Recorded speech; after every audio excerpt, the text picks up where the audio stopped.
Hey, welcome to Chat with KST. I'm your girl K. Yo, we haven't done a full show in a minute. It's been a minute. I was honestly thinking about cutting out the full shows, but I don't know. It's something about sitting here with you guys for a good old time that makes me really want to do the full shows. Now, for those of you who don't know, welcome to Chat with KST. I'm your girl K. And what we generally do here is discuss the celebrities and what they are going through in terms of their drama, controversies, and stuff. And we discuss them at length. Now, today is March the 6th. It's Wednesday, March the 6th, I should say, 2024. I wonder how you guys are doing. I'm doing great. I'm doing great. And we're going to start with the topics. We're going to just jump straight into it because it's been a minute since we've been here. We're going to jump straight into Scarlett. Now, there are going to be some of you who aren't familiar with who Scarlett is, which is perfectly fine, which is why I'm here. Scarlett is a young lady who is from New York, who is a rapper. Sorry about that. She's a new and upcoming rapper. And Scarlett, I do want to say, is one of the rappers who have been remaining authentic with herself. She has remained authentic with her style of rap, authentic with her body, authentic with everything that she does. So one of the things that I think is very unique about Scarlett is that she has a scar on her lip, and many people would want to do surgery to change that, right? But Scarlett is like, look, I'm not changing it. I want it. I want to leave it where it's at. A lot of the new rap girlies nowadays, they want to get the build the bodies. They want the ass shots. They want the flat tummy. They want the tummy tuck. That's the lipo 360. They want the breast implants. Scarlett doesn't do any of that. So she's been remaining authentic in how she looks. And she's a beautiful black woman. Another thing that I feel like has been unique about Scarlett is the way in which she approaches her rap career. So Scarlett is a rapper. You could say it's really drill rap, trap rap, whatever kind of rap you want to say. It's very hardcore and intense. However, Scarlett has found a way to use the very intense raps that she have and create bops out of it, right? Create songs and dances out of it that every time her song come out, it's a bop, but it also have a dance to it. You have Blick, you have all these different songs that she does, and it has a dance to it. And I just feel like that's so dope and so unique. I haven't seen that done in today's day and age, where someone is so hardcore and intense with their raps, but yet still they're doing dances to their songs. Now, everyone can't be perfect, neither is she. One thing I can say that with Scarlett, I feel like what she needs a little bit of improvement on, being a new and upcoming rapper, is that she needs a PR team just to kind of sharpen her up when she does get into these interviews, because she does tend to say certain things and do little things outside of her rap career that I'm like, all right, Scarlett, don't leave a bad taste in people's mouth. But anyway, that leads us into the topic of the day, which comes from It's On Site. And it says, Scarlett says she only dates small men because she can dominate little men. I put them in check. So let's listen to exactly what Scarlett had to say. Love life now. Ooh. With fame and social media being in the play and stuff like that. I'm just like not taking men serious right now. Why not? There's no reason to. Not right now. They play too much. They gonna make me catch a body for real. Come on! No, because I'm trying to keep my cool with them. But you gonna make me in jail, bro, because you playing around. You sound like you like to put your hands on men. Oh, tremendously. Oh my god. Little men, I date little men that's smaller than me. I don't date men that's bigger than me. Wait a minute. Wait. You date little men instead of big men.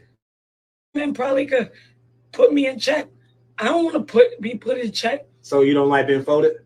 Nah, whoa. What you mean by that? Whoa. Being folded is crazy. You put you in check. So I'm just trying to, you know what I'm saying? Nah, I put people in check. I put grown men in check. Little men. I dominate little men. You think they're gonna dominate me? Yeah. I'm a grown woman. I'm a big woman too. I put them in check. So what's the height requirement for you? Like, what's the minimum? I like a 5.5, 5.6. I'm in the game. I'm 5'6". Oh, yeah. 5'6". I see you blushing over there. Hey, okay. Yeah, Jimmy. Your love life now. All right. So basically, Scarlett is like, look, I like little men because I can put them in check. I don't want a big man because a big man could like yoke me up. But Scarlett, I know you're young. I think she's like 23 years old. Scarlett, let me tell you something. Little men are not to be messed with, okay? And this is coming from somebody who dated a jockey. Now, when I say a jockey, for those of you who don't know, I'm speaking of those little jockeys, those little men that be riding those racehorses. You know, those like for the derbies and stuff like that, that you have to that they go with the long hats like the Kentucky Derbies and stuff like that, where they go and they bet on horses and stuff like that. Those men, they have to be real little, real short, real little in body, real petite, not they have to be lightweight in order to not weight on the horse. So you could imagine dating one of those little guys and thinking that you're gonna dominate and rule and they yoke your ass up. So not all little men are to be played with. Fuck around and find out, Scarlett. So I just feel like Scarlett shouldn't be putting her hands on a man. I don't feel like any woman should be putting all her hands on a man, because the day that man yokes you up or even worse hits you back is the day you will learn never to do that shit again, because that shit is not cute. But anyway, good luck to Scarlett in her awesome flourishing career. She is a dope rapper, a dope artist, and just stay being authentic. Be an authentic Black woman rapper, and it's going to get you where you're trying to go, Scarlett. Now, next topic is going to be off of the celebrities for a little bit. So you guys know these dating shows that they are doing nowadays, where it's either one celebrity 50 men, one celebrity 20 women, or whatever. They have those dating shows for your average Joe Schmo, your average regular people. So this girl and this guy, they are on a dating show, and this is what happened. Do you do drugs? So you just a boring ass nigga? Yeah. Me too. I like a nigga that I can have fun with. Do you do drugs? So you just a boring ass nigga? Yeah. Me too. I like a nigga that I can have fun with. Do you do drugs? So you just a boring ass nigga? Yeah. Me too. I like a nigga. I played that for you guys 3 times so you guys can hear the question that she asked. She said, "Do you do drugs?" And this man said no. And her response to him was, "So you just a boring ass nigga?" My girl, relax yourself, relax yourself, relax yourself. What's the hype about needing a man to be lit all the time, needing people to be under the influence all the time, whether under the influence of alcohol or drugs? I just feel like people in society need to relax, because a lot of times y'all think y'all getting lit and y'all having fun, but in reality, you're just overcompensating and thinking that you're having a good time. You know what I call a good time? When you can have a good time being sober. That is an authentic good time. When you have to include weed, when you have to include drinking, when you have to include even more intense drugs, you're forcing something of you're forcing a feeling, right? When you're forcing something, it's just like when you're having a good time, you don't need all of that. You can just chill, have a good conversation, and it flows authentically. I feel like the marijuana, I feel like the the drinking is thrown into situations to remove the awkwardness that is naturally there. And it's like, if you're feeling awkward in a situation, then learn how to gain um what is it called? I'm losing my train of thought. What is it called? Learn how to gain social skills, to talk and to start up a conversation and to have a good time without alcohol being involved. So if a woman or a man tells you that you're boring because you don't do drugs or alcohol, please ignore them, because they are not right. And I was just like, what is this girl gonna do? And she's doing this for the whole world to she's saying this for the whole world to see. So she think it's cute. And it's really not. But anyway, But when let's I move tell on you to social another media, topic. And we're going to jump back into the celebrities in a little bit. But I just found these two topics very interesting. So I just wanted to jump into it. So this young lady at Bring It Brat says she says that social media has caused a division between Black men and Black women. This is what she had to say. is amplifying the divide between Black men and Black women. Pages like Justin LA Boy, pages like Spiritual World, who take the most toxic messages from Twitter and all other platforms, put them in one space, that are purposely perpetuating narratives that we really aren't interacting with in the real world. You go on a date, you're not having these conversations, but you go on social media and these conversations are constantly repeated, and none of it is solution focused. It's all what they do, what's not being done, and it's not productive. It's not pushing us forward. And what's happening is we are internalizing a lot of trauma that does not belong to us.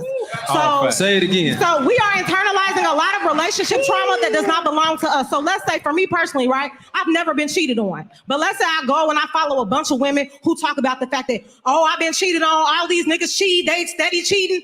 I'm going to sit there and be like, oh yeah, niggas, they all cheat. That's all they do. And I'm not self-aware enough to really understand that that's not even my shit. That's not my baggage. That's somebody else's baggage. So one thing we really have to do is learn how to detach from some of these messages that we are constantly internalizing.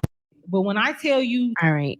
So basically what she's saying is that Black men and Black women are being put against each other because we do have these blogs, we do have all these different things, these different platforms who are looking for virality, and because they're looking to go viral, they just post the most outlandish things, which isn't really based or rooted in reality.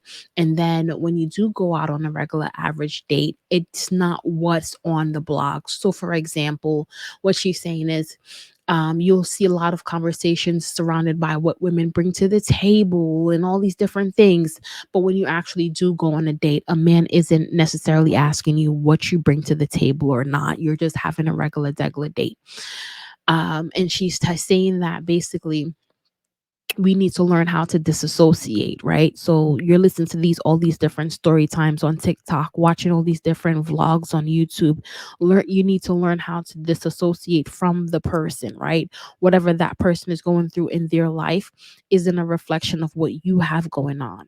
Meaning, if you see a story time on TikTok and they're like, oh, I had a bad friend and she exhibited signs 1, 2, 3 that showed me she was a bad friend and I ignored these red flags, that does not mean that you now need to go into your own friend circle and assess the freaking friends that you have because she had a bad friend. Learn to disassociate. And I do agree with her in a way that every time someone does get online and they do tell their story, and as heartfelt as the stories may be, we do need to accept that that is not me, that is not my, I don't claim that. I don't claim that over my life. It should be the thing that we're telling ourselves when we are listening to these heartfelt stories. Like, you know what? This happened to Susie on TikTok, but this will not be my story. My friends are great. My man is loyal. My family is awesome. And that's the story that we need to tell ourselves when we do watch these things on social media. And as for the topics and stuff like that, for the platforms want looking for that virality moment, they do post things for shock value, right? And we do have to understand that, hey, like, what we see online isn't what's going to be rooted in reality. Like, for example, like, you will see a lot of Nikki hate online, but at the end of the day, you see her tour sold out. You see her tour, all those people showing up for her tour. So I just feel like I agree with what's her at Bring It Brat. I agree with her 100%. Anyway, let's move on to some serious He did not. stuff, right? Let's move on to some serious things. So, as it relates to P. Diddy is getting sued. Let me take a sip of water. All right. He is getting sued. And since he's been getting sued, a lot of people have been catching strays. And what do I mean by that? Meek Mill, Chris Brown, Stevie J, Usher, all the men and all the people that he's been around with in this industry have been catching strays. And if you don't believe me, here is what DJ Academics had to say when he read through the lawsuit as it pertained to Meek Mill being involved. It did not say Meek Mill name. Wait. Oh, hold up. Never mind. Wait, what the fuck? I forgot. Look, Mr. Combs informed Mr. Jones that he had engaged in sexual intercourse with rapper 5. That's redacted. Look, 5. He's a Philadelphia rapper who dated Nicki Minaj.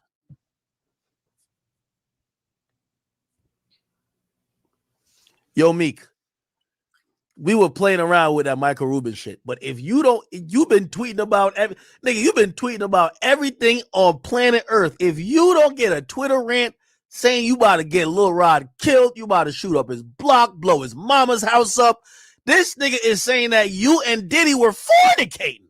What the fuck? Meek? He did not. It did not say Meek. So basically, in this lawsuit, right? So let me give you guys some back story, right? So we've thus far, just to do some housekeeping, we discussed a couple topics. We discussed Scarlett. We discussed the woman telling the man that he needs to do drugs to be more fun. And we discussed the tearing down of black women versus the black man. So now we're on to P. Diddy. And what's going on with P. Diddy's case, for those of you who don't quite understand it, Cassie sued him, right? She sued him and he settled. And since he settled for such a big lump sum, people have been trying to stick their hands in Diddy's pockets as well, and have been trying to, even if they're not sticking their hands in his pocket, they're trying to bring a lawsuit against him, like for their issues that they've had or their negative experiences that they've had. This guy now is a guy who used to, I think, allegedly work for P. Diddy as either a producer or a videographer. I can't remember off the top of my head, but he used to be close knit to Diddy.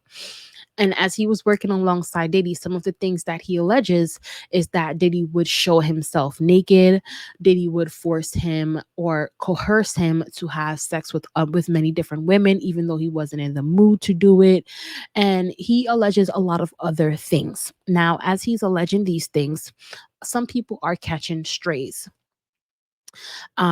We have Meek Mill here, as DJ Academics just said, catching a stray, where this young man now who is suing Diddy, who claims that Diddy walked around in front of him naked, who claims that Diddy coerced him to have sex with multiple women, he's now saying Diddy told him that Diddy had sex with Meek Mill. And how he said it in the lawsuit wasn't like, okay, Diddy said he had sex with Meek Mill. Diddy said he had sex with rapper who's redacted. And then the redaction where they explain who the rapper is without saying their name is a Philadelphia rapper who dated Nicki Minaj, who's the only Philadelphia rapper that dated Nicki Minaj. That would be, of course, Meek Mill. So Meek Mill is getting drawn into this lawsuit and he's getting pulled into it, and DJ Academics is calling him out essentially. So how am I feeling about this lawsuit and what's going on? I feel like everyone, like as it relates to Diddy and this lawsuit, and everything that Diddy's going through on a grand grand scale. It's very, very salacious. It's very, very interesting to watch. It's entertaining. It allows for a good story and all of this stuff. However, I need to see the crimes that Diddy have committed. Like, you guys have to give me the crimes that he have done. When did Diddy yoke you up and assault you sexually? When did Diddy punch you, or like not even punch you, but when did Diddy do something that crossed your boundaries that you had to tell him no? Right? With him walking around, if with Diddy walking around naked in front of that man, I feel like in that arena, when he said that in the lawsuit, there he has a point. You shouldn't be walking around naked in front of another man if that man does not agree to that or consent to that. So I feel like right there he has a point. But to say, oh, Meek Mill, Chris Brown, Usher, or to bring up Stevie J or whomever else that was being brought up, I feel like it's more so about the salaciousness of it than it is to prove that Diddy did something illegal. Right? Now, another point that was made was that this young man says that Diddy was showing him porn of allegedly Stevie J, and it came out that it wasn't Stevie J, it was another gay porn star.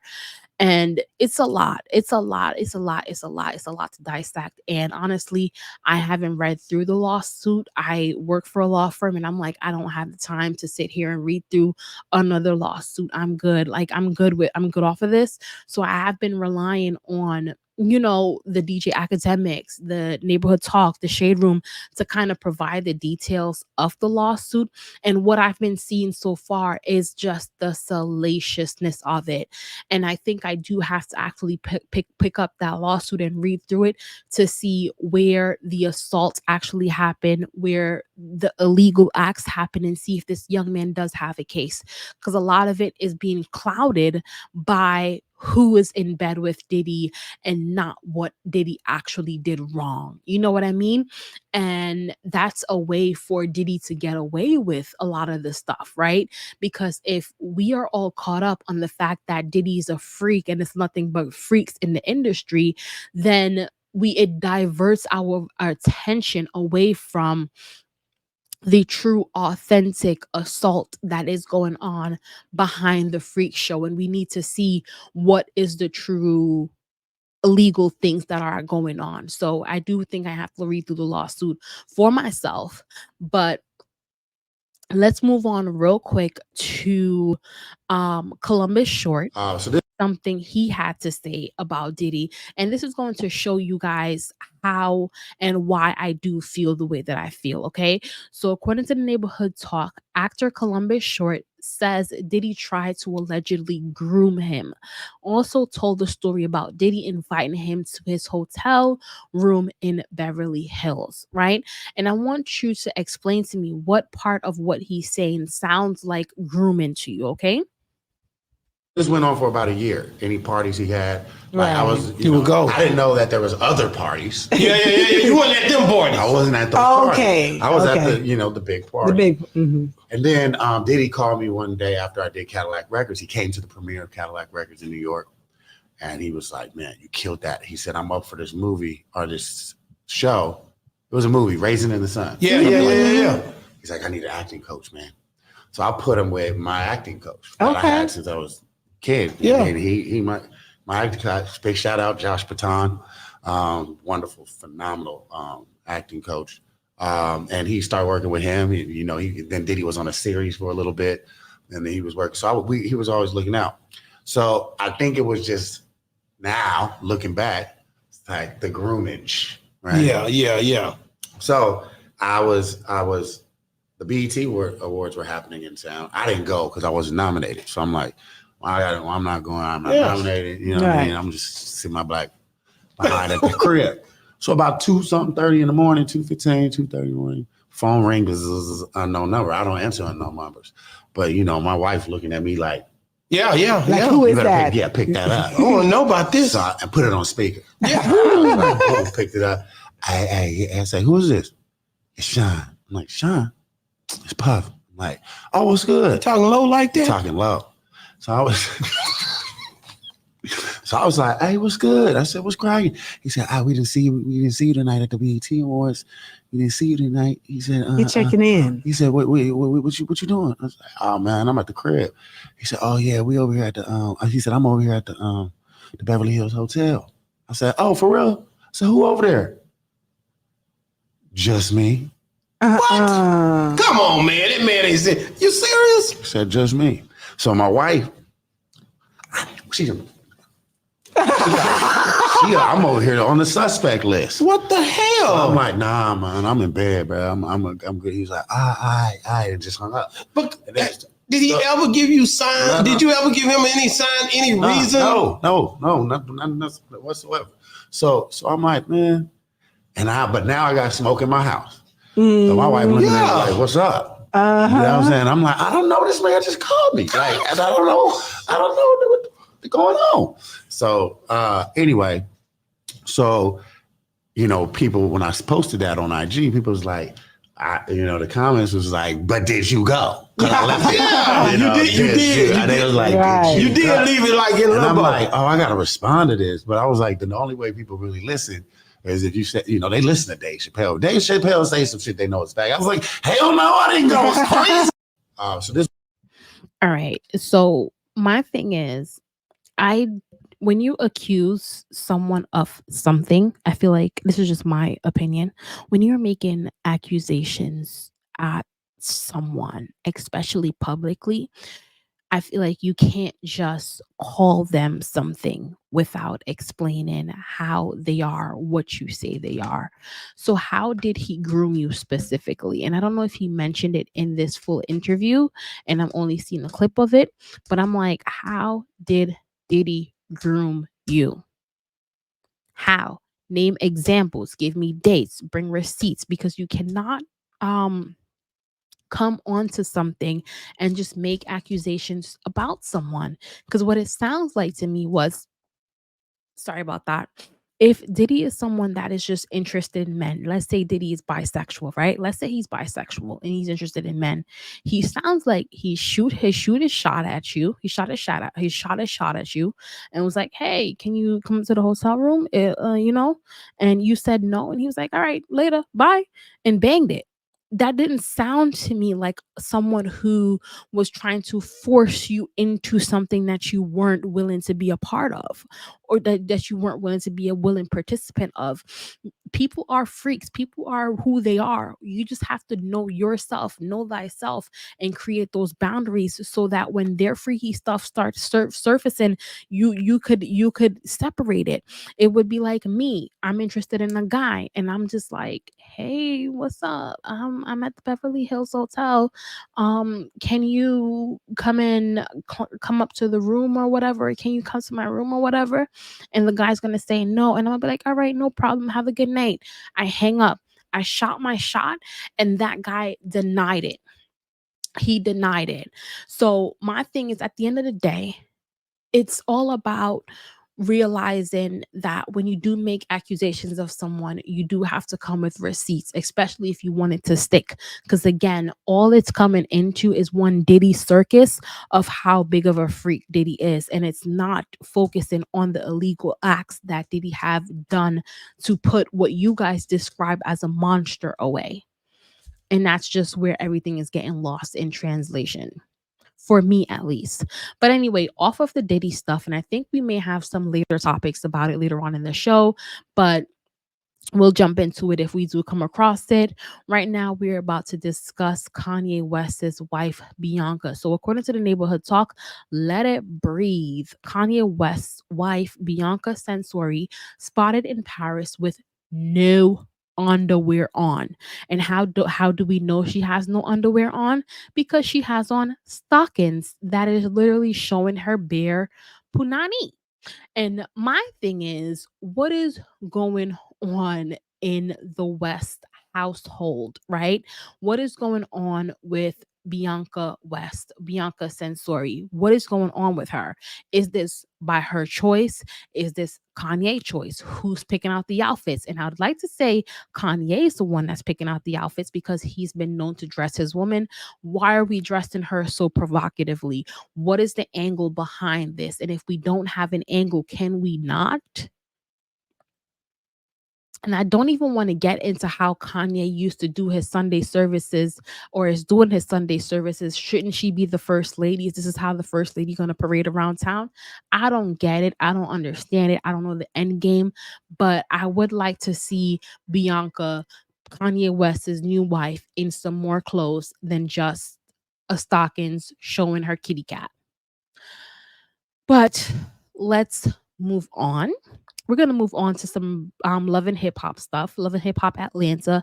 So for those of you who know the real Scrappy, the real Little Scrappy is his Instagram, but Scrappy and Erica Dixon, even though they broke up so many years ago, they have been seen out on this scene. They've been seen out in Aruba. They've been seen out going to different places, and they've been doing their thing. And my question to you guys is, do you think they're back together? Leave me a comment down below or send me a voice message and let me know if you think Scrappy and Erica Dixon is back together. Let me play this quick clip of them in Aruba.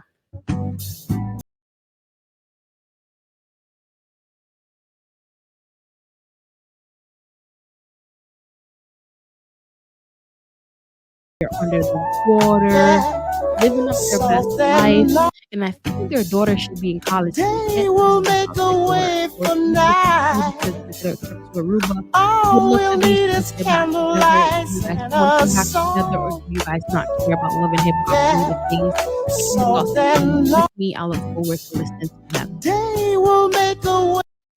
Anyway, let's move on, and we're gonna move on to um Dr. Umar and Little Yachty. Hopefully I'm saying his name correctly.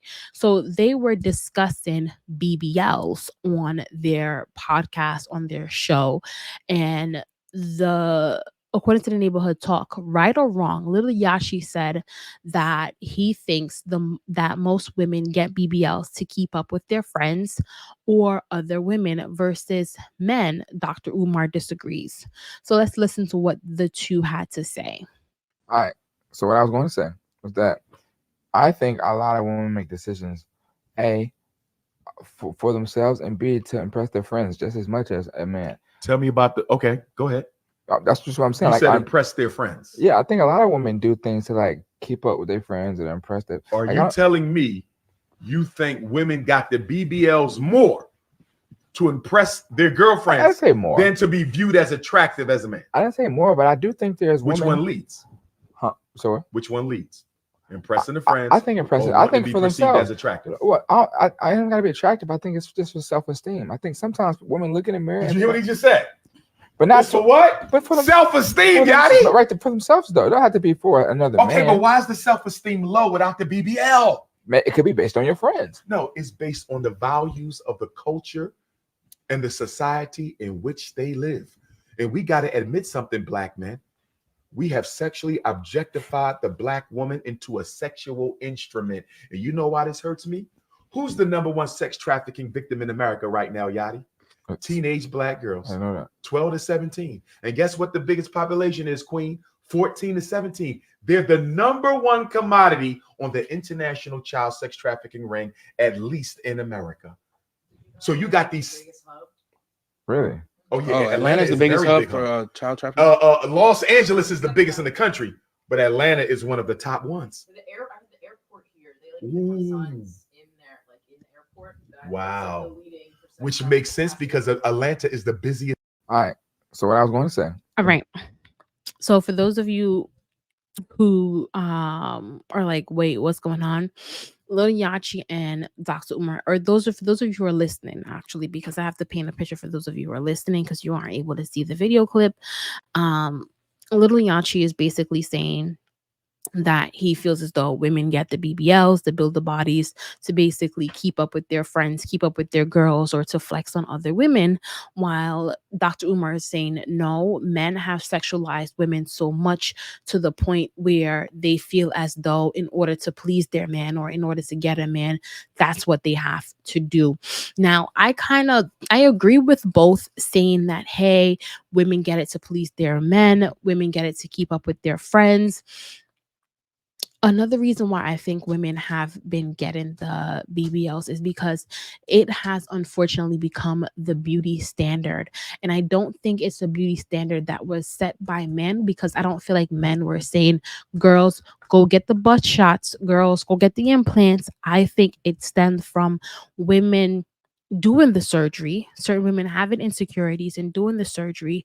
And once they did the surgery, then they kind of leveled up in a certain way or became more beautiful or whatever the case may be. We have the Kardashians, we have Cardi B's, we have Nicki Minaj's, we have all these different rappers who are saying, hey, if you want to be the in club, when in the in clique, then you have to look a certain way as well. So I wouldn't just blame just the men. I do also blame the women as well, because the women are the ones who are parading around with these bodies. And it then, once other women see this, then they're like, hey, this is the new beauty standard. And if I don't look this way, then guess what? Now I'm now going to be insecure about my butt. I have a flat pancake back there. I have a big fupa, my titties are hanging. Now I have to go to some surgeon, pay $15,000 for a mummy makeover for him to fix everything. And then now I will be the beauty standard that that society have now set forth for me. So I do feel like the number one thing is women's insecurities causing them to go and get the surgery because of the beauty standard that have been set for them. And then I would blame men because men are the ones who are feeding into it as well, and then women are like, I want to do this to please my man, I want to do this to look good for my man. And then I would say third on the list, they do it to keep up with their friends or to flex and stuff like that. Now, all in all, I just feel like don't get any BBLs, girls. Like I would never get a BBL. That's one thing I won't do. You might catch me getting a lipo 360. No tummy tucks. You might catch me getting a lipo 360. And if you see me getting a lipo 360, I need you to say nothing. Say nothing. But I feel like the BBLs and the breast implants put in foreign objects within your body. I feel like it's definitely a no. If you're taking fat out so that you can become healthier, feel more confident or whatever, like feel better about yourself, feel lighter or whatever, I feel like that's good. Take out the fat, remove the excess fat, remove the excess weight so you could be lighter on your feet and be more healthier. But put in anything in anything foreign in your body, any foreign objects in your body, or put it in foreign places in your body, I feel like is definitely a no. But that's just my opinion. Who the hell am I? You guys still do whatever the hell you want to do with your body. Now, moving on. As we're moving on, Taraji P. Henson the other day started to talk about wages for actors and actresses in Hollywood, especially black actresses in the Hollywood. And she's like, hey, I'm not getting paid enough. And of course, everyone wants to weigh in. We have the Vivica Foxes of the world saying, I'm good. We have the Gabrielle Unions that's saying, hey, look, they will surely play with your money if you don't watch it. And now we have Terry Crews weighing in on the money conversation as it relates to being an actor in the industry. So let's listen to what Terry Crews had to say. I didn't get nothing for training day. How about that?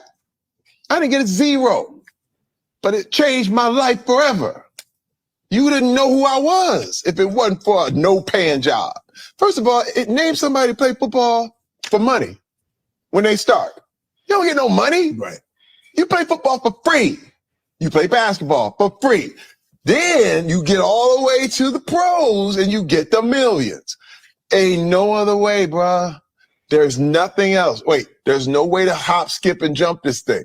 You see what I'm saying? But that's the thing. People are trying to invent ways to get right to the money. But hey, man, first of all, nobody knew who I was, and I got my shot. I got paid maybe $4,000 on Friday after next, but that's why I came up to Cuba and said, thank you. Thank you. That was the start. That was the start. Now, ooh, I make money now. I have never, ever, ever looked at whatever money I got as a horror story. Mm-hmm. If I did it, I loved it. Right. See, but this is the problem. There's a saying I have to say, you can't nod yes and mean no. If I nod yes, I looked at the terms and say, okay, you're going to pay me $4,000 for 2 days. Okay. If I said, okay, I can't come back later and be like, I only got $4,000 for that. Hey, man, that's what you presented. Right. So there it is. Ain't no, to me, I'm not going back on that. Right. And this keeps my heart always full of gratitude, because once I start to complain about any of that, it starts to mess with my legacy. I didn't get nothing for training day. How about? All right. So for those of you who are listening, he's basically saying I didn't get paid for a lot of the gigs that I did early on in my career. And when you do start out, you don't get paid a lot. And once you do sign on the dotted line for something, for a particular amount, then you should understand that that's what you're agreeing to, and agree to it with no givesy backsies. Don't come back later saying that you want more money because this is what you signed up for. And I do agree with him. I do agree with him that once you do sign on the dotted line, you should just accept what you get paid and don't ask for more if the movie was a success, because they can't pay you less if the movie is a failure. So I do agree with him in that aspect. However, I do feel like people need to stay on topic as it relates to Taraji P. Henson. If you're going to speak on the money situation that Taraji P. Henson is bringing up is saying, hey, look, I've been in the game for such a long time, and am still feeling as though, even after putting in all the work that I have put in, I'm still not getting the salary that I want. So a Terry Crews now feel like, hey, I put in all my work and I'm seeing benefits from it. I'm seeing my salary is now multiplying. I'm seeing a raise in my salary. What Taraji P. Henson is saying, I'm not seeing a raise. I'm not getting paid more money for the projects that I've worked on, the empires, all the different projects that I've worked on. I'm not seeing it. I'm not reaping the benefits of the work that I've put in. And if I'm doing new movies now, you can't be still paying me the same thing that you paid me for the last movie, because the last movie was a success. You need to be giving me more money. And I feel like um that's the argument that people need to focus on. She's talking about raising her salary. She's not talking about going back and paying her for the things that were successes that had her names on it that she was underpaid for. You know what I mean? She has brought it up, but the main topic is about paying her more money now as she has grown in her career. Now, I do agree with both people separately in that once you signing in on the dotted line, signing in on the dotted line, and that's it. But also, Taraji P. Henson should be getting her big bucks, and that's that. That's that. And they do play with black people in Hollywood. I see how they play with black people in Hollywood. So imagine the things that I don't see. You know what I mean? But anyway, let's move the hell on to Mr. Kanye West. So, for those of you who don't know, Kanye West is always upset about something. So, it's like, what is he upset about today? Let me drink some water. All right. So he's upset about a couple things. Let me just try to summarize what Kanye West is upset about. Kanye West is upset that he feels as though people are disrespecting him by not calling him by his name. Yay. He feels like, hey, my name is Yay, and I should be called Yay. And if you guys aren't calling me Yay, then you're somehow disrespecting me. That's number one thing that he's upset about. Number two thing that he's upset about, Adidas. Adidas is basically suing him, and Adidas is basically funneling false fake Yeezys through their stores. So that's another thing that he's upset about. And then Kim, as it relates to the children going to certain schools, and Kim is responding that, hey, Kanye doesn't believe in standardized education and all of these different things. Now, as it relates to the kids, let me just attack that first. Keep the kids offline. I'm not feeding your kids. I'm not paying your kids. I'm not training your kids. I don't need to know nothing about your kids. That's one. I get it. You have your show, the Kardashians, and all of these different things. But as it relates to your children and their education and what school they're going to go to, that fight, we don't need to watch it go on between the parents in front of us, in front of our faces. Because again, they're not our kids. Wherever they choose to get education from, that's none of our business, Kim and Kanye. We do need to let you know that. Kanye, as it relates to your name being called Ye, people aren't disrespecting Kanye West when they decide to call him Kanye West. You came into the industry for over 2 decades now with that name, Kanye. So if we are going to continue to call you Kanye, we're going to continue to call Kanye West, because that's what we've become prone to and used to. It's like them trying to change up the way in which we call people, the pronouns he, me, she, her, and all of this, call them they, them, and whatever. Like, I'm gonna call you him, I'm gonna call you her, I'm gonna call you whatever the hell I see and whatever the hell flies the fuck out of my mouth. Because at the end of the day, excuse my language, but at the end of the day, like, we're human beings. We're just gonna call you what we're prone to call you. And I think it's really arrogant of someone or even a group of people to expect otherwise. For the whole world to just change up because you're not happy about something or because you want to be called something. Imagine me wanting to be called fairy dust magically, and that's not my name. And then now I expect everyone around me to call me fairy dust. You must refer to me as fairy dust. I feel like that is very, very, very, very cocky of me. And it's not fair to the people around me. So, Kanye, it's not disrespectful. People are just prone to calling you Kanye. So sometimes we're gonna call you Ye, and sometimes we're gonna slip up and call you what we know you to be, which is Kanye. And it's not disrespectful nor condescending. Now let's move on to the whole Adidas situation, Kanye. Let me address it. The whole Adidas situation that Kanye has going on, guys. How I'm feeling about this is Kanye got into bed with Adidas. You got into bed with Adidas. You chose to work with Adidas. You chose to get on that platform and say those anti-Semitic comments. You reap what you sowed.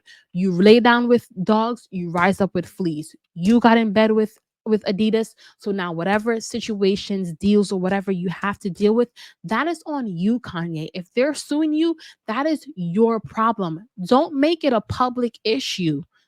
Don't make it an issue where the public feel obligated to come to your defense as it relates to Adidas and Yeezys and all of this.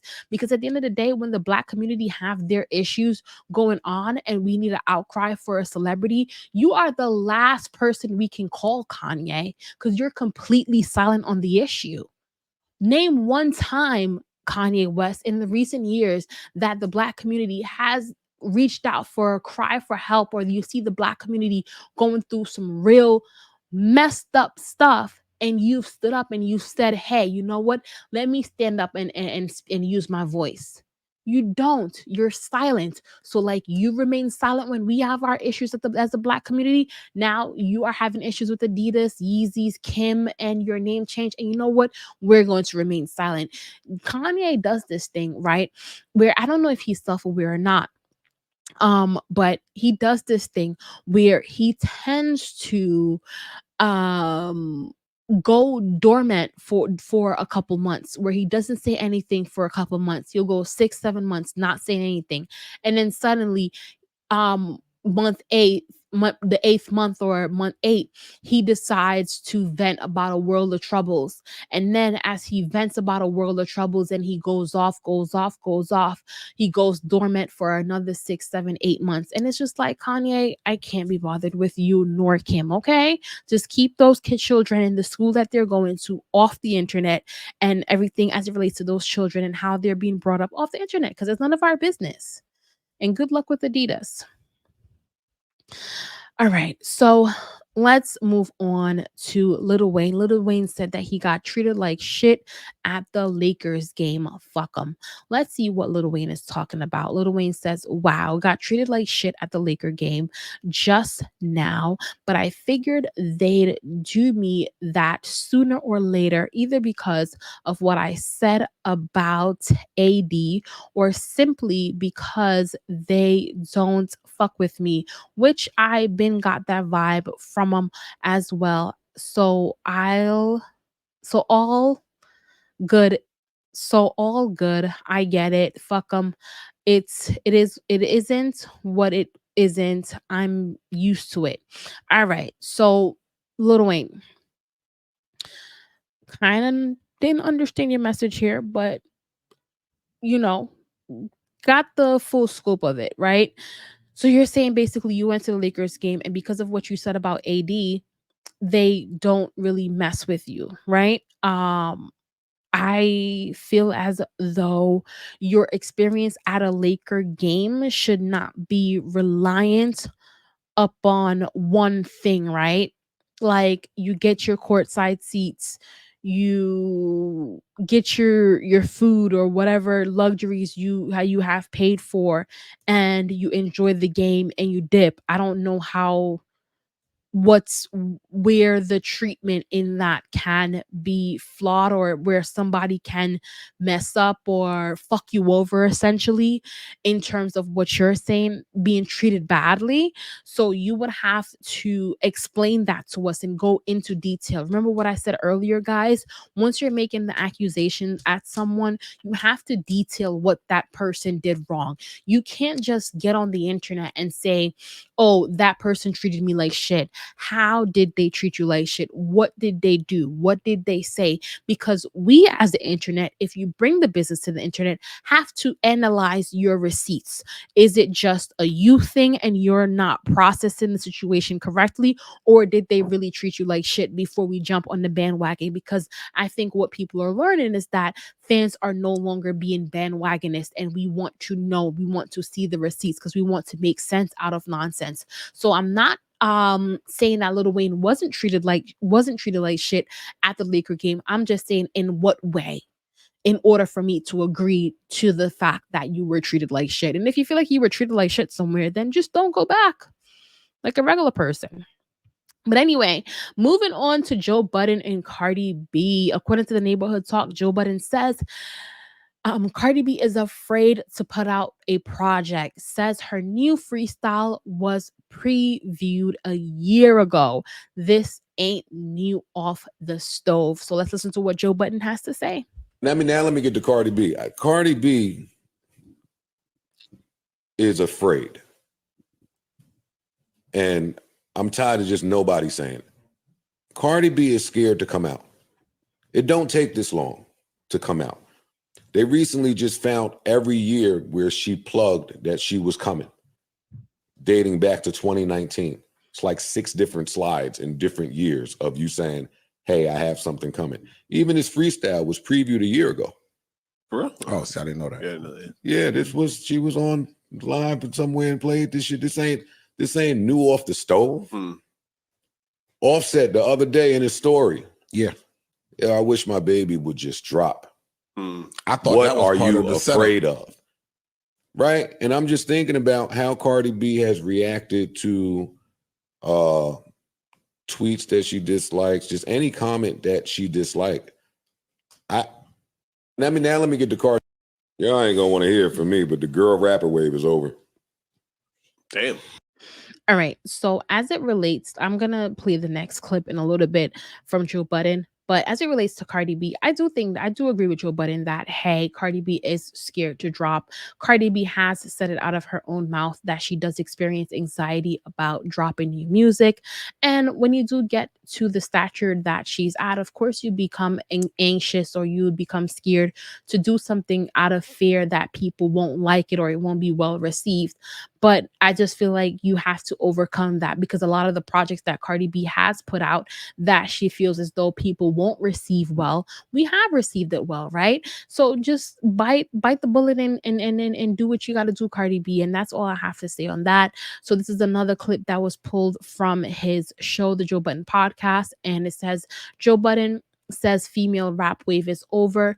Very few of y'all are selling records. Some of y'all are corny. Let's listen to what Joe Budden had to say. Oh, come on. Just telling you what it is. I'm normally a few months ahead with this stuff. Sometimes a few years ahead with this stuff. When you say over, Why do you say that? Nigga, you just said it was the girl rapper wave is finito. How you just changed? You just said a couple of weeks ago that it was lit. No, I said the cream rises to the top. So Lotto shall remain. She will. Flo Milli shall remain. Got it. Rhapsody will always be there, but she wasn't really a part of. But all of that, go find a girl, send her to Columbia, get it done, put her in the studio with fucking Mike Will or any one of them niggas. All of that, planting the girl in the scene, getting the record, and it taking off. That wave is over. I think labels are looking at it like very few of y'all are selling records. Y'all ain't gonna want to hear. I mean, at the end of the day, I do agree with Joe. I feel like it's but so much that you can do, right?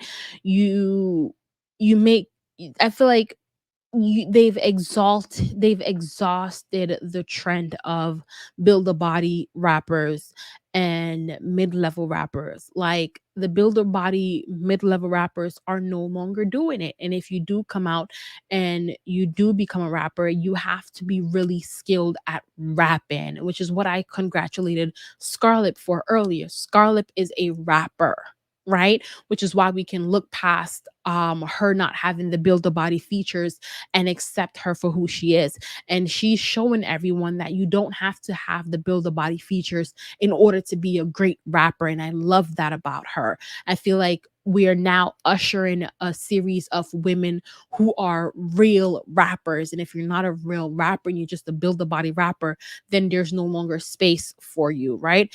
And I think that's what happens. You have to be good at rap. You can't just look good anymore, is basically what I'm saying.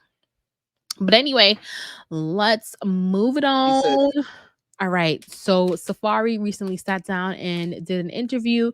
And according to the Neighborhood Talk, poor thing, Safari says he was hurt seeing Nicki Minaj kiss Nas in the music video while they were dating. Now let's listen to what Safari had to say. He was there when she kissed Nas. You wanna know what's so crazy? I didn't know it happened until the video came out. Woo! Son of a! I ain't gonna lie. Nigga, I was hurt when that shit happened. I was hurt. Yo, I was there the whole day. So I'm like, damn, did that happen when I left to go? Wait a minute. Holy shit. What the fuck? I must have left for like an hour or 2 hours. And I think that's when that scene happened, yo. He said he was there. All right. So Safari commented under the image of the Neighborhood Talk, saying this interview is about 7 years old. So this is not a fresh interview, but the clip is going viral, so we can talk about it. So basically, when Safari and Nicki Minaj were dating, Nicki ended up doing a video with Nas, and there was a kissing scene in it, but Safari didn't even know the kissing scene occurred until after the fact when he was watching the video. Ouch. Nicki was like, hey, you think you a G? I'm gonna show you who the G is. But this is definitely a tough way to find out that your person is doing a kissing scene with someone.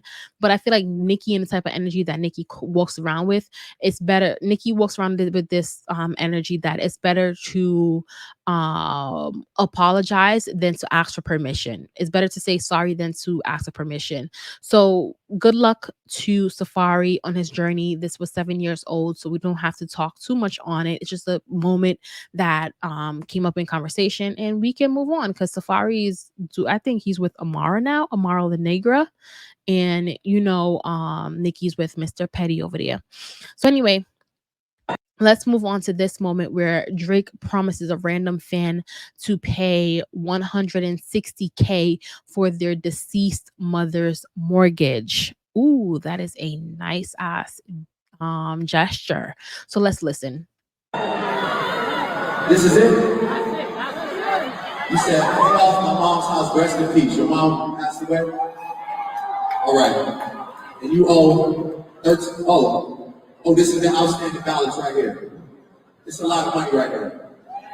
But you know what? I'm gonna pay off her mom's house.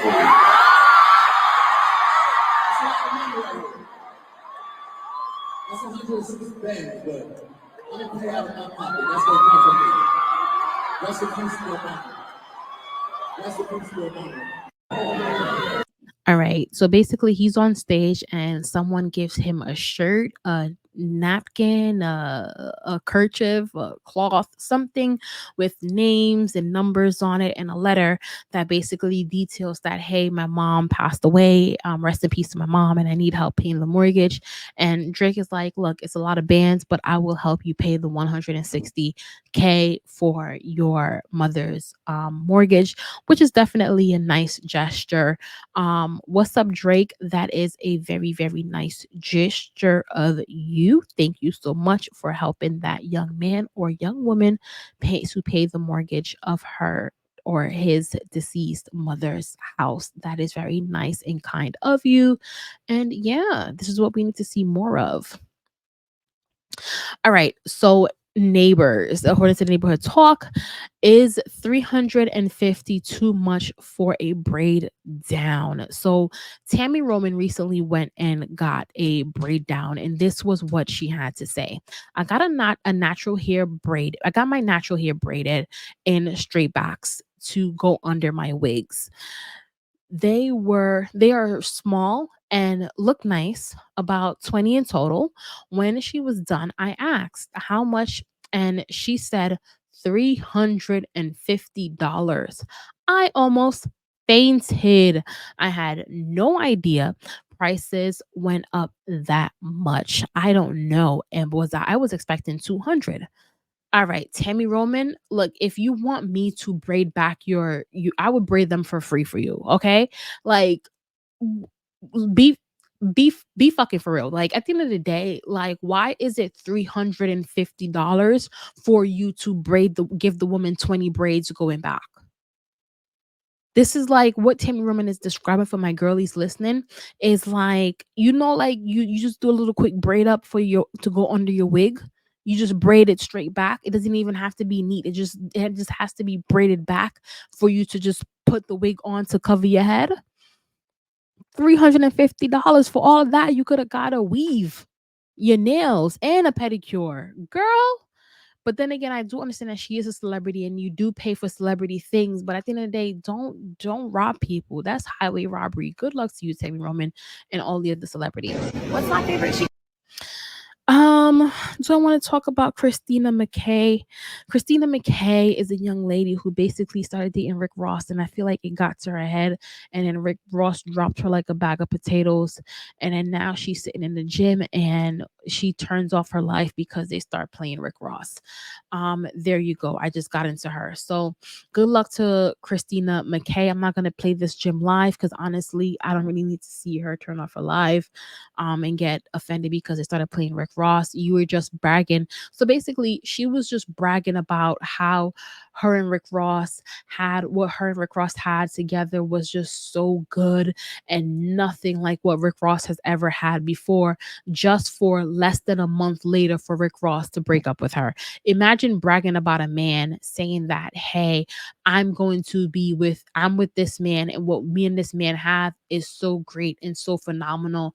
He's never had this with another woman, just for this man to drop you like a hot bag of potatoes 3 weeks later. That is what happened with Christina McKay.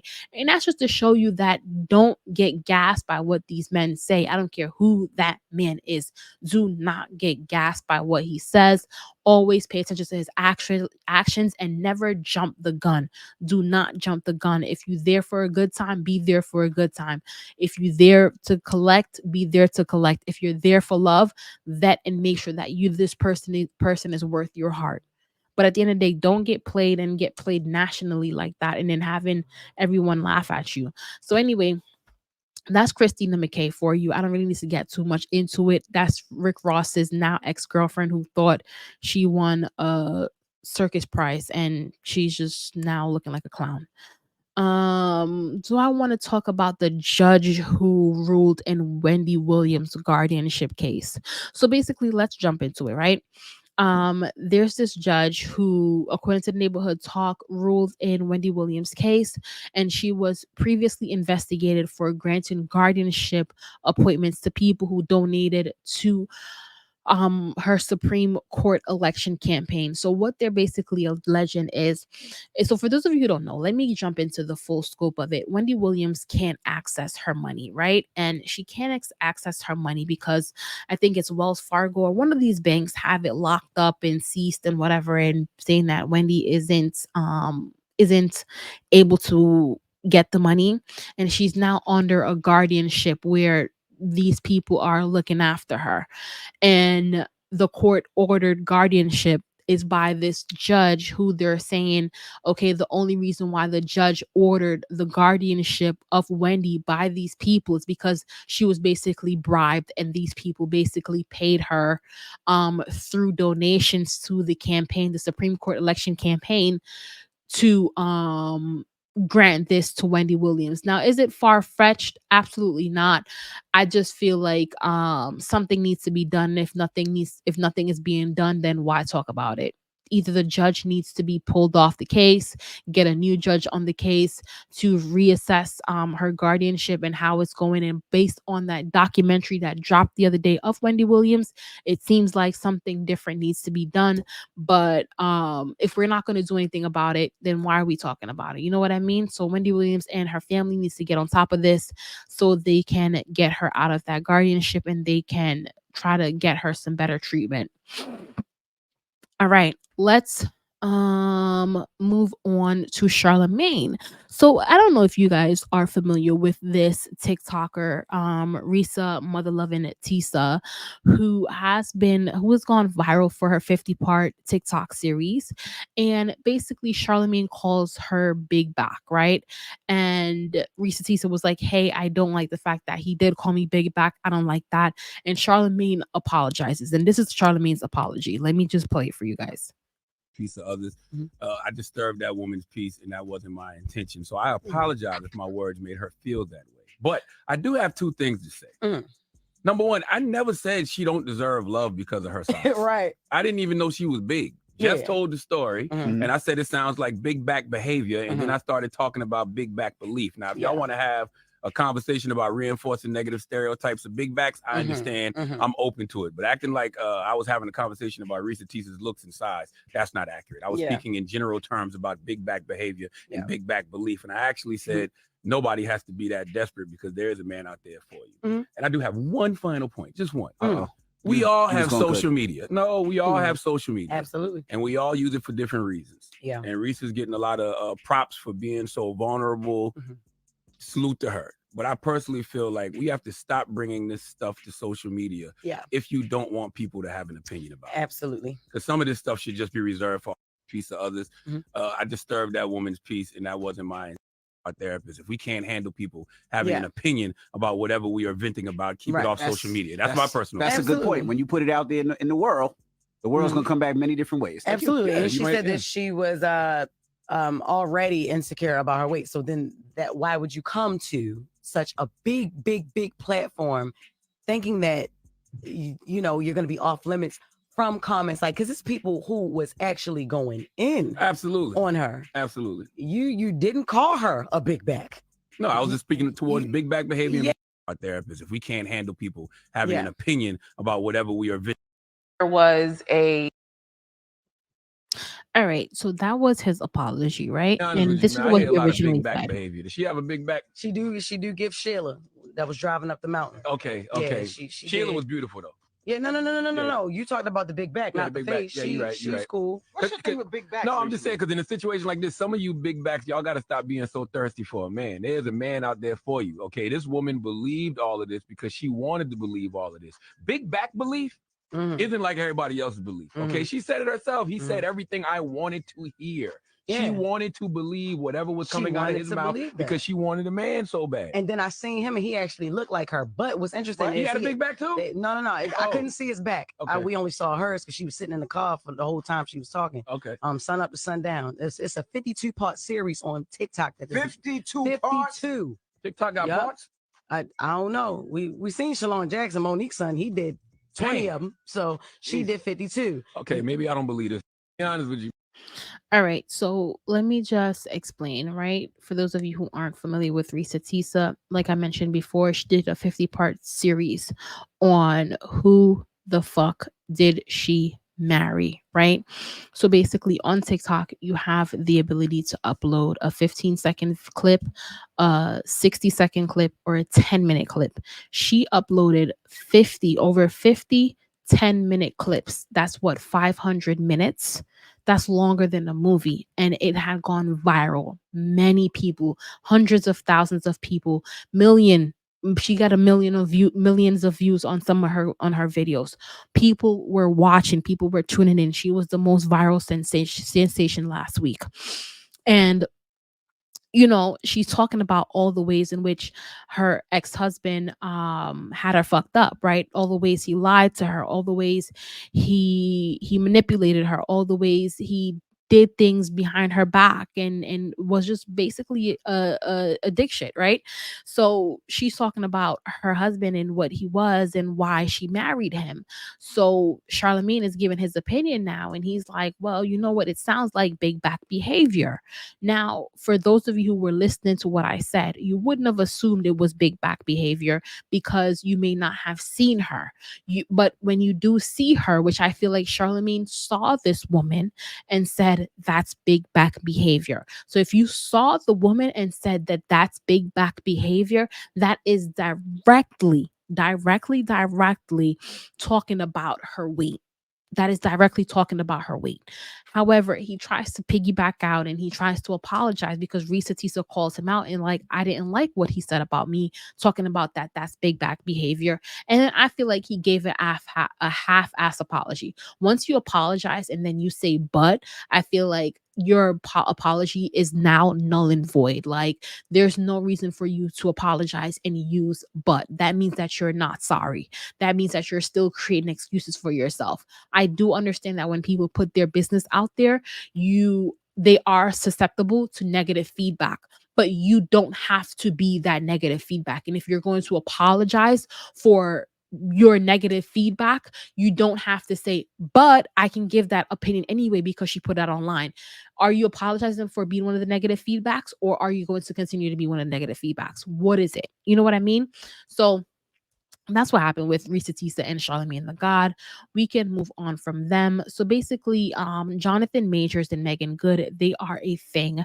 I love me some Megan Good. Jonathan Majors, I don't know how I feel about him yet because he's still giving me, I don't know, like your best friend or your sister bring home a guy and he seems pretty nice, but he also had given you a little bit of sketchy vibes and you're still vetting him. I'm still trying to vet Jonathan Majors, but it seems as if they are doing good and they are in love. Let me play this clip for you guys of when the paparazzi was able to catch up with them. All right, my last question. How are you guys doing? Doing okay? In love. We're doing Oh, that was great. my answer. Yeah. We're doing good. Great. We're doing That's good. Thanks good. for asking. Yeah. Thank you so much. Wicked. All right, my last question. How are you guys doing? Doing okay? So basically, paparazzi asked, how are you guys doing? What's going on over here? And his answer was, they are in love. In love, in love, in love. Let me just say, after, honestly, Megan Good, and remember that pastor guy she was with? I forgot his name. I think her Megan and him were a good match, and I didn't think I would publicly see Megan Good dating anybody else. So for Megan Good to be vulnerable enough with the public to be out and about with Jonathan Majors, I think that's a good thing. So we'll just see how they continue to do their thing, right? Jonathan Majors and Megan Good. We'll see how how their story continues to develop. They seem to be in love. So congrats to the two of them. All right, another announcement that we have is that Bad Boys 4 will be in theaters on June the 7th. My thing is, I'm sorry, Will Smith and Martin, but I haven't watched Bad Boys 3.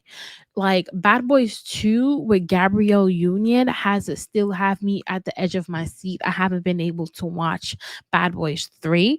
So let me get through Bad Boys 3 first before y'all drop Bad Boys 4.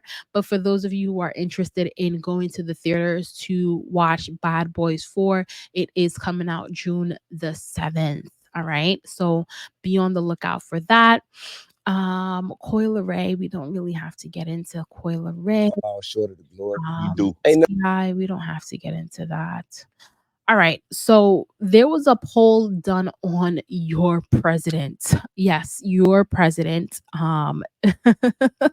President Biden. And the poll that was done is saying that 6 in 10 US adults doubt the mental capability of President Biden and President Trump. Oh, wow. Both of them. Let me look at this poll real quick. Not very or not at all confident. So look,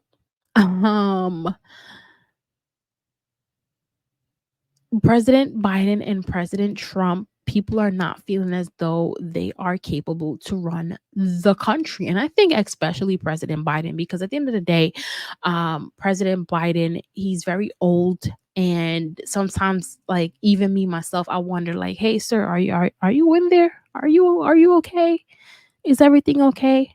Are you processing everything they're saying over there in the White House, or are you just sitting in the meetings like, hey, I'm the leader of the country and I'm good, But I don't know. I don't know how to feel about President Biden. Let me see this clip. U.S. adults have some serious concerns about President Joe Biden's age. That's according to a new poll by the Associated Press Nork Center for Public Affairs Research. What it shows is that 6 in 10 U.S. adults say they don't have a lot of confidence in Biden's mental capabilities to serve as president. Here's why that stands out. Back in January of 2022, only half said they had those concerns. So we've seen an increase, and that increase comes on the heels of a report by the special counsel looking at Biden's handling of classified documents that raised questions about his memory. But in a silver lining for Biden, nearly 6 in 10 also say they worry about the mental capability of former President Donald Trump, who's the GOP frontrunner for the 2024 election. So going into this election in November, we could have 2 aging candidates, and voters are worried that that age could be a liability in our current era of political dysfunction.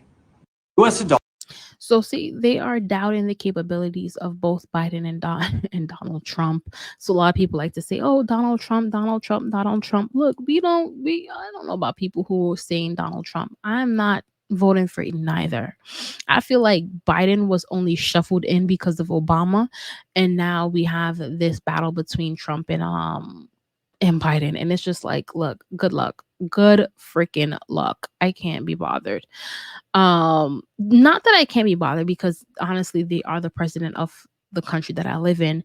However, it's like, I know they say vote and vote in and you should vote. I am on a podcast, so let me just make sure I tell y'all that y'all need to go and vote, so make sure you vote. However, I just feel like it's like, who is the worser? Like, it's like, who's the worser of the devils, basically, like, you know what I mean? Like, I hope y'all get what I'm saying. All right. So, Krishan Rock. According to Neighborhood Talk, Krishan Rock says active warrants for her arrest are being handled. Says she didn't turn herself in because she has a son. Now, let's listen to what Krishan Rock had to say. Oh, all my warrants. My warrants are getting cleaned up. I've been paying off fees and getting rid of shit, talking to certain people to help my situation out. Because I have my son, so the old me would have just turned myself in and dealt with it from inside to the outside of the jail. So whatever. So I don't be like, But right now I gotta play cautious because I don't plan on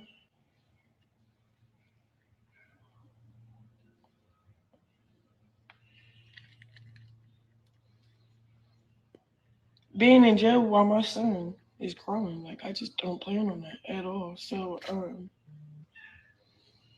I'm doing every way possible to get that figured out without even trying to serve time, and it's working out for me. So I'm gonna work on my little situations and stuff. That's all about it. But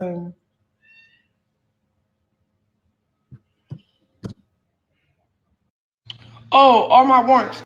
Well, this is a prime example of, you do the crime, you do the time. Honestly, just be very mindful of what you're doing when you're out there in society. A lot of times we feel like we can do certain things and we can get away with it, but it does catch up to you. And as it's catching up to Krishan now, she's realizing that she has a son to feed and to take care of, and then now she has these different things that's falling behind her. And had she just behaved in the correct manner to begin with and done what she was supposed to do, she wouldn't have these different warrants out for her arrest. So good luck to Krishan Rock and the warrants, because this is not a good look for a mom, especially a new mom. I couldn't imagine when I gave birth to my daughter having to deal with possible having a warrant. Like, that's just even added stress on what you're already going through, worried about your newborn child. So good luck to Krishan and her son. And I know she's over there with Blueface. Good luck to all of them. Floyd Mayweather revealed that his father, Floyd Mayweather Sr., has dementia. Very sorry to hear that. You know, that's one of the most difficult things I do think that an older adult have to deal with when they oops, let me just get these talking clips away. I just feel like that is something definitely difficult that an older person have to deal with, right? Remember, forgetting your children, forgetting to eat, forgetting to do things, forgetting every single thing on this planet. I feel like once you lose your mind, you lose everything, because eventually you forget to do everything. You'll forget to walk, like you'll just, your senses will just, like you'll just start to forget how to do, your brain will start to not function correctly, and you'll just start to forget every goddamn thing that you knew how to do so easily. And I feel like that's one of the worst ways to go out, is with dementia. So good luck to Floyd Mayweather and his dad. I don't wish this on my worst enemy. All right, so Natalie Nunn. Let's get into Miss Natalie Nunn. So, as you guys know, Miss Natalie Nunn is the queen bad girl herself, the leader of the baddies, East, West, Caribbean, all of that, right? So, Natalie Nunn was recently accused of cheating on her husband, Jacob. And this was a situation where they presented receipts. I love receipts. They presented a video of her kissing this man called Curtis. Natalie Nunn's husband's name is Jacob Payne, and the guy that she was seen kissing in the clip, his name is called Curtis. And Natalie Nunn goes off, and she's just like, "Oh, my husband." Like, after she was accused of being cheating on her husband, and the clips surfaced of her kissing Curtis, she was like, "Oh, you want to be my husband Jacob so bad. You want to be my husband Jacob so bad." She was talking her big one. She was talking her big one. She was just like, "My husband Jacob know about you. He knows about you already. We've been together for 13 years. We take breaks. We take breaks. Matter of fact, do you one better? Me and my husband Jacob is gonna be at the game together tonight, and ain't nothing you could do about it. What are you gonna do about it? Me and my husband, me and my husband, me and my husband." When time come for the game, her husband was not at that game.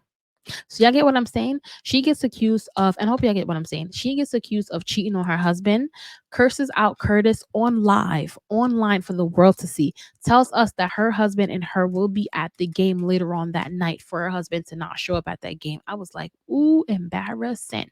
But let me play a clip from her going off. Okay. Then I have a little work to do before I get glam, so that I can go to the Sacramento Kings game tonight with my husband, sitting courtside like a boss ass bitch. Yeah. So, where should we start? So you heard what she said, right?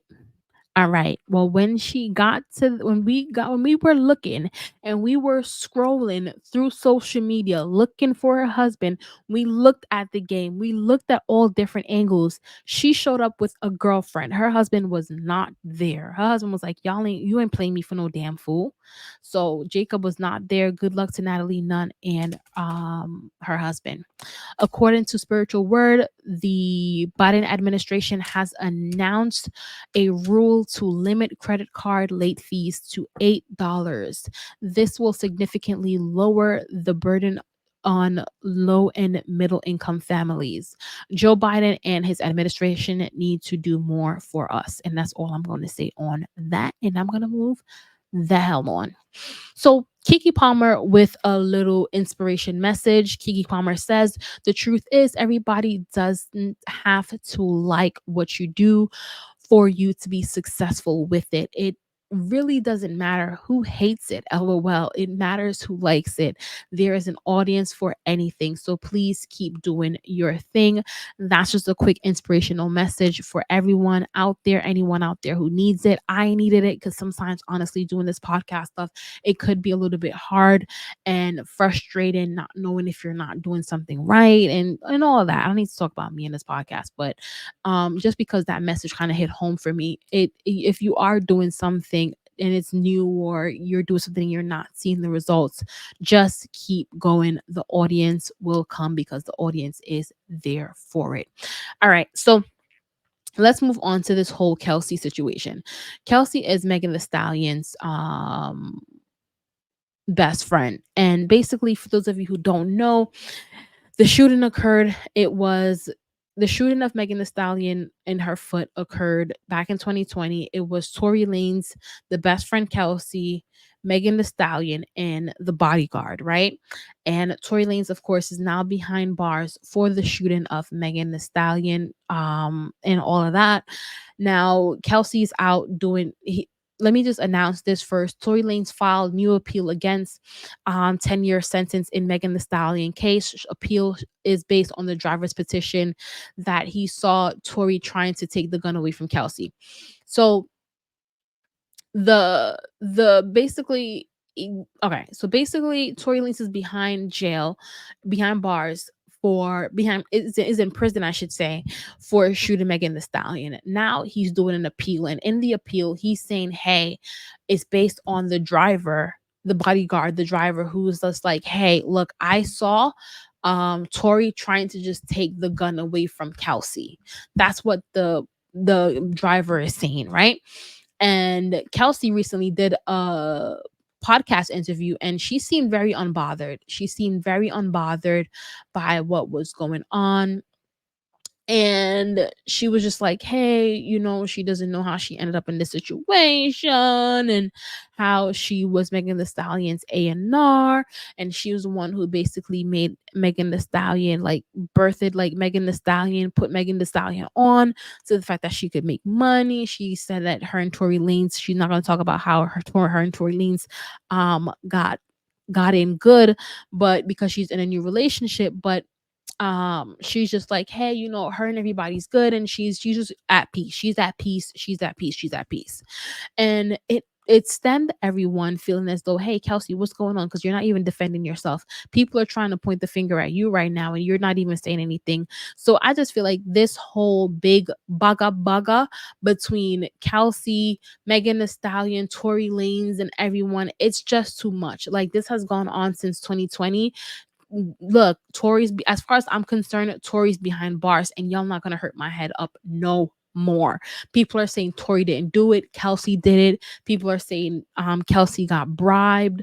People are saying a lot of things, and I'm just like, look, I don't have any time, energy, nor patience for whatever the hell went on in 2020 with these people. Because at the end of the day, right?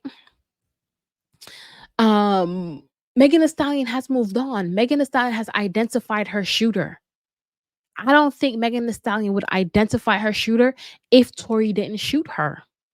So as far as I'm concerned, the case is close to me. Tory's behind bars, and to me, he's trying to hold on to some last ditch effort to get out of jail and put it on Kelsey, and Kelsey's just allowing him. And I'm like, girl, if you don't buckle down, and you're gonna look up, and you're gonna be the one behind bars. But hey, you know what? We'll just see how it develops. Good luck to Kelsey, good luck to Tory, good luck to Meg. Meg, I think, is in Tokyo doing drift right now, okay? Or Japan, doing her thing. But anyway, again, guys, today is Wednesday, March the 6th. I hope you guys are able to enjoy this show. It has been a long time since I've done a full show with you guys. And honestly, I'm just trying to get a gauge for how the podcast should be run, how I should run it, if I should do video cameras, if I should just do faceless, if I should do longer shows, shorter shows. Just trying to still hone in on how I should run this podcast, which is why I've been putting out shorter shows. So let me know if you are a regular viewer, how you like it. Do you like the shorter shows? Do you like the longer shows? Do you like, if you're watching it on YouTube, do you like when I do the short videos showing myself, or do you like just looking at the stories? You guys have to tell me what you guys like so I can give it that to you. All right. Anyway, we've discussed Tory Lanez, Megan Thee Stallion. We've discussed Cardi B. We've discussed Terry Crews. We've discussed Scarlett. We've discussed Diddy. We've discussed a lot of people today, a lot of stories. Don't forget to share your thoughts and comments on the different stories that we have discussed. And if you are listening to this through the audio podcast, I've learned that you guys can send me video messages. So send me a video message. Be like, hey, Kay, what's up? As it relates to this story, blank, blank, blank, blank, blank. Share your thoughts about it. I am more than welcome to listen. And yeah, I'm about to go get me a nap. So have a wonderful rest of your day, and we'll chat next time. Bye.